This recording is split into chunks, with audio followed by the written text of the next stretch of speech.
90-cı illərin uşaqları haqqında həqiqət eşitmək istəyirsiniz? O zaman dinləyin.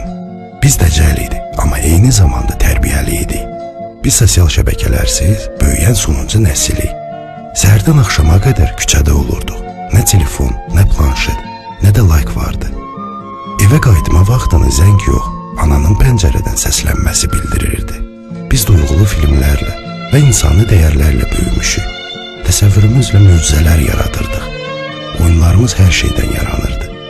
Sadəcə dostların qapısını döyüb çıxmalarını gözləyirdi. Gecələmələr isə bizim üçün əsl macəra idi. Dünya daha rəngarəng, daha canlı idi. Məclislər sadə, amma unudulmaz olurdu. Şəkillər Instagram ideallarından uzaq idi, amma ruhumuza toxunan nəsə vardı. Biz telefonsuz gülür, qaçır, oynayırdıq. Daim bildirişlər olmadan. O vaxt panik atak nədir? Demək olar ki, heç kim bilmirdi. Sadəcə deyirdilər, zəif olma. Biz xırda şeyləri sevməyə bacarırdıq və bəlkə də bunu bacaran sonuncu nəsil biz idik.